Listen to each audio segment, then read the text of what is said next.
We have our dominant voices that we like, and some of that is genetic. I sound like my relatives. We're all really tall, and we all have deep voices.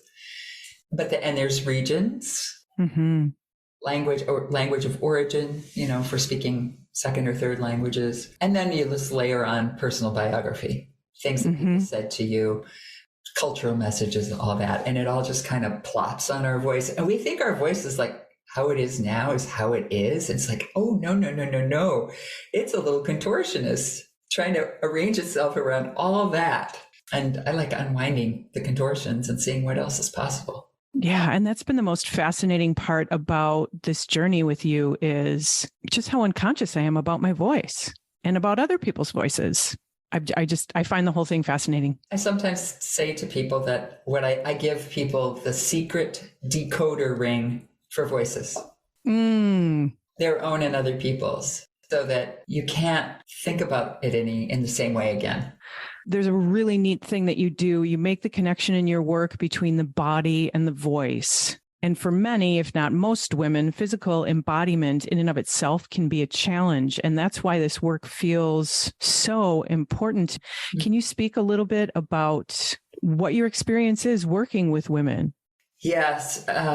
Most everybody I work with has experienced some kind of trauma, because we all have. And if we haven't had that much, our mothers and grandmothers and great-grandmothers and great-great-grandmothers did. So even if you've had, a pretty okay go of it, we are still standing in front of a long line of suppressed women. And that shows up in the voice and the body. So being in the body has been such a radical return for me. I learned how to leave, like a lot of us, got the heck out of there. It was a stalk to carry my brain around for a long time. And sometimes when I was doing sort of physical kinds of things like a yoga or a movement or something, that was fine. But there was something about moving and making sound at the same time that broke every possible rule, because secrecy and silence was partly what my job was when I was a little girl. And so to break out of the silence and the physical constriction at the same time was so liberating. And also it was fun. What's astonishing to me is how much healing is possible from playing, acting foolish, like laughing like hyenas, and then also singing songs I love full out without worrying if they're good or not, and moving while I do. So I think there's something, it's an amplification of all of it, to have voice and body and emotion and spirit all moving together really amplifies the capacity for healing. Yeah, I love what you just said, breaking out of silence and physical constriction. And that also pulls into it emotion and spirituality. Like that's, Barbara, this is why I was so excited about your work, because it's about the voice. And there was something that I realized this morning, and I'm going to share it. I wasn't sure if I was going to share it, but this feels like the right moment. My voice is literally what saved me from a decade, at least, of bulimia. But so I worked in radio in my 30s, and I was in the throes of purging and exercise bulimia, and it hurt my throat. Yes. And I knew it was hurting my voice, and I could feel it breaking down and tearing away my voice. And I knew that my voice was my meal ticket at that time. But it wasn't just that. There was also this connection to my voice as I hold my throat while I talk. Yes, I see that. I've just always had a certain reverence for it. And I just knew that I needed to get help because I knew I couldn't afford to lose it. Thank you. And hearing your story and so many other stories about the confluence of the physical voice and the metaphorical voice. I call it the V voice, the big, the giving voice to what's inside of you, all of the big V voice that's connected to our vocation and our advocacy. I mean, all the words that go with voice. It's the confluence of the literal sound and all of the metaphorical sound or metaphorical connections to that, which is amazing. So if you shift any part of that, the rest of it shivers. It's all connected. And I'm so glad you found your way out, saved your voice and a whole bunch of other parts of you. Thank you. Yeah.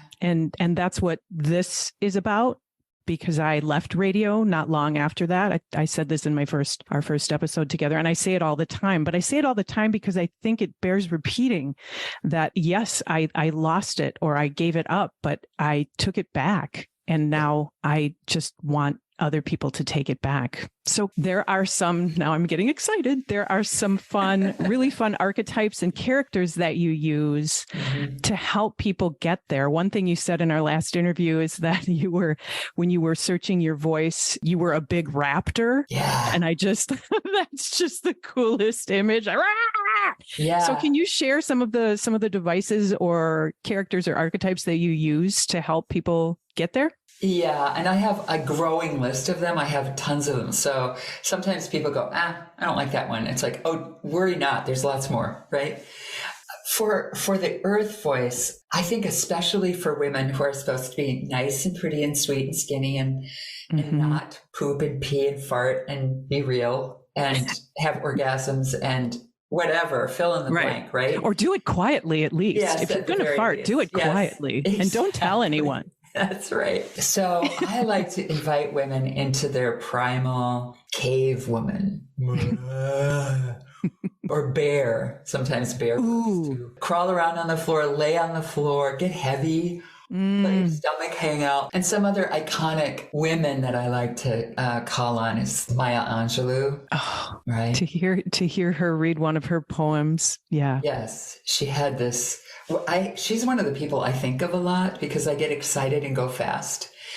And if I just think of her, my gravitas steps up. So I love just conjuring these identities. They could be real people or they could be sort of archetypal energies. But I love calling in Dr. Angelou. Another woman that is really a classic earth voice is B. Arthur from the Golden Girls. Oh, She's Dorothy. Such a deep voice. Dorothy from the Golden Girls. Absolutely. She had that deep voice.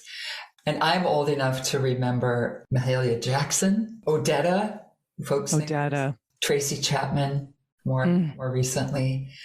So those are a few of Earth women. So sing along to that, right? Yes. And that is a way, another way that I invite people is to take this exaggerated version of the sound and then find a song that maybe takes you there. One of the ones I use for Earth a lot is, sometimes I feel like a motherless child. It's like, you can't sing that and be spun out. Yeah. So a couple characters for fire. I like to think of fire as like, we probably all know somebody who's like an enthusiast, just like, hey, oh, that's great. Oh, yes, and not like cheerleader in the like ponytails and the whole kind of cultural way, but that like joyful, enthusiastic, exuberant.